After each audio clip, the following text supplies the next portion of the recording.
Hi ಸ್ನೇಹಿತರೆ, ನಮಸ್ಕಾರ. ಎಲ್ಲೋ ವಿಸ್ಮಯ ಚಾನಲ್ಗೆ ಸ್ವಾಗತ. ನಾನು ನಿಮ್ಮ ಪ್ರಸನ್ನ ಗೌಡ. ಹೌದು ಸ್ನೇಹಿತರೆ, ತಮ್ಮನೇಲಿ ನೋಡಿದ್ದೀರಾ, ನಾಯಿ ಯಾಕೆ ಸಾಕ್ತಾರೆ? ನಾಯಿ ಅಪಮೃತ್ಯುವಿಂದ ಕಾಪಾಡುತ್ತಾ? ಹೌದು ಸ್ನೇಹಿತರೆ, ನಾಯಿ ಯಾವುದಕ್ಕೆ ಹೆಸರುವಾಸಿ? ಪ್ರಪಂಚದಲ್ಲಿ ಅದರಂಥ ಶ್ರೇಷ್ಠವಾದ ನಿಯತ್ತು ಯಾರೂ ಇಲ್ಲ. ಆ ನಿಯತ್ತಿಗೆ ನಾಯಿ ಹೆಸರುವಾಸಿ. ಅದನ್ನ ಶ್ವಾನ ಎಂದು ಕೂಡ ಕರೀತಾರೆ. ನಾಯಿನ ಶ್ರೀಮನ್ ನಾರಾಯಣ ಕೂಡ ಅಂತನೂ ಅಂತಾರೆ. ಯಾಕೆಂದ್ರೆ ಸ್ನೇಹಿತರೆ, ಹಿಂದಿನ ಕಾಲದಲ್ಲಿ ಅಂದರೆ ದೇವ ಲೋಕದಲ್ಲಿ ಒಬ್ಬ ರಾಕ್ಷಸನ ಆಗಮನ ಆಗಿತ್ತು. ಆ ರಾಕ್ಷಸನ ಸಂಹಾರ ಆಗೋದಕ್ಕೆ ಶ್ರೀಮನ್ನಾರಾಯಣ ನಾಯಿಯ ಅವತಾರದಲ್ಲಿ ಜನ್ಮ ತಾಳಿ ಆ ರಾಕ್ಷಸನನ್ನ ಕೊಂದ್ರು.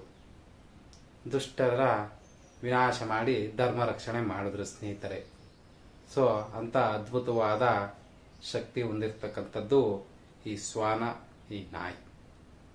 ಈ ನಾಯಿ ನಿಯತ್ತಿಗೆ ಹೆಸರುವಾಸಿ ಅಲ್ಲದೆ ಪ್ರೀತಿಗೂ ಕೂಡ ಹೆಸರುವಾಸಿ. ಒಮ್ಮೆ ಪ್ರೀತಿಯಿಂದ ಒಂದಿಷ್ಟು ತಿಂಡಿ ಕೊಟ್ರೆ ಅದು ಇರೋ ತನಕ ಆ ಮನುಷ್ಯನ ಮರೆಯದೇ ಇಲ್ವಂತೆ. ಅಂತ ಪ್ರೀತಿ ಪಾತ್ರವಾದ ನಾಯಿ. ಅಂಥದ್ದನ್ನ ಸಾಕೋದ್ರಿಂದ ಏನಾಗುತ್ತೆ? ಆ ಪ್ರೀತಿಯಿಂದ ಆ ನಾಯಿನ ಸಾಕಿದ್ರೆ ತನ್ನ ಯಜಮಾನನ್ನೇ ತನಗೆ ದೇವರು ಎಂದು ಭಾವಿಸ್ತದೆ.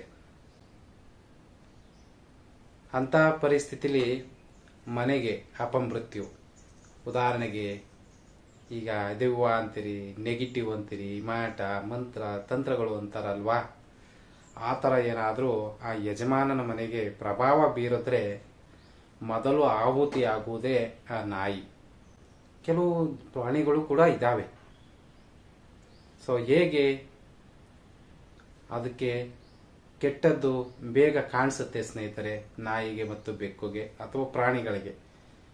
ಆ ಕಾರಣದಿಂದ ಸ್ನೇಹಿತರೆ, ನಾಯಿ ಯಾವ ಕಾರಣದಕ್ಕೂ ತನ್ನ ಯಜಮಾನದವರೆಗೂ ಕೆಟ್ಟದ್ದು ಹೋಗೋದಕ್ಕೆ ಬಿಡೋದಿಲ್ಲ. ನನ್ನನ್ನು ದಾಟಿ ನೀನು ನನ್ನ ಯಜಮಾನನ ಹತ್ರ ಹೋಗ್ಬೇಕು ಅಂತ ಹೇಳುತ್ತಂತೆ. ಯಾವುದೇ ಕ್ರೂರ ಪ್ರಾಣಿಗಳು ಬಂದರೂ ಯಜಮಾನನಿಗಿಂತ ಮೊದಲೇ ಹೋರಾಡಿ ತಾನೇ ಪ್ರಾಣ ಬಿಡುವಂಥದ್ದು, ತನ್ನ ಪ್ರಾಣನ ಪಣವಾಗಿಡುವಂಥದ್ದು ಈ ನಾಯಿ. ಅದೇ ರೀತಿ ದುಷ್ಟ ಶಕ್ತಿಗಳು ಕೂಡ ಪ್ರಭಾವ ಬೀರಿದ್ರೆ ತನ್ನ ಪ್ರಾಣನ ತ್ಯಾಗ ಮಾಡಲು ಸಿದ್ಧ ಆಗಿರ್ತದೆ.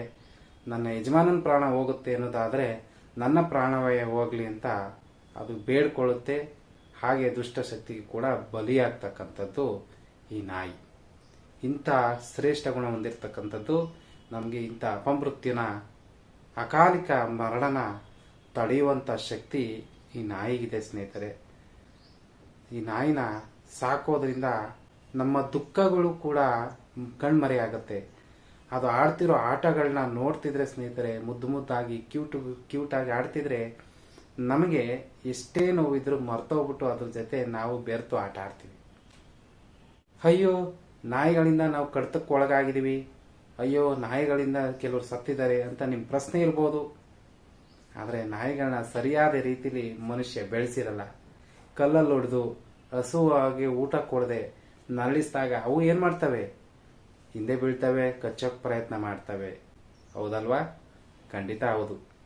ಅಯ್ಯೋ, ಕೆಲವು ಬೀದಿ ನಾಯಿಗಳು ಜಾಸ್ತಿ ಆಗ್ಬಿಟ್ಟಿದ್ದಾವೆ ಅನ್ನೋ ಪ್ರಶ್ನೆಗಳು ಇರ್ತಾವಲ್ವಾ?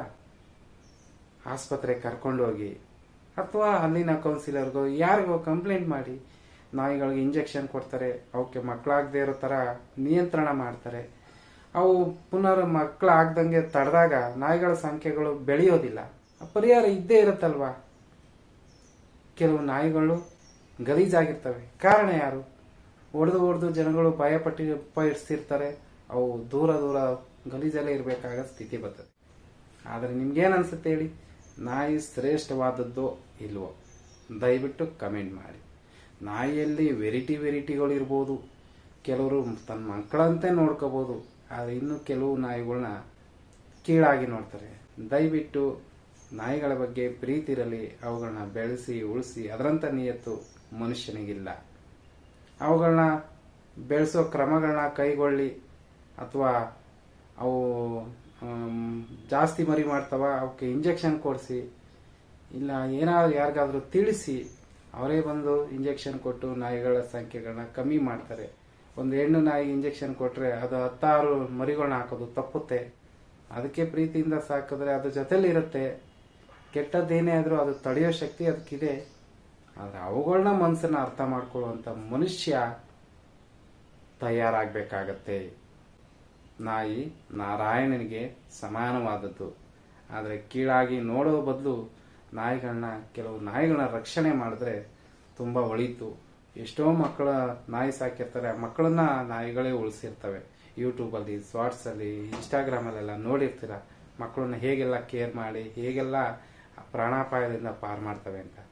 ದಯವಿಟ್ಟು ನಾಯಿಯನ್ನು ಕೂಡ ಉಳಿಸಿ, ಅದ್ರ ಜೊತೆ ಮೂಕ ಪ್ರಾಣಿಗಳನ್ನು ಕೂಡ ಉಳಿಸಿ ಅವು ಮನಸ್ಸಿನ ಮಾತನ್ನ ಅರ್ಥ ಮಾಡ್ಕೊಳ್ಳೋಕೆ ಪ್ರಯತ್ನ ಪಡ್ತಾ ಇರಿ ಅಂತ ನಾನು ಈ ವಿಡಿಯೋನ ಮುಗಿಸ್ತಾ ಇದ್ದೀನಿ.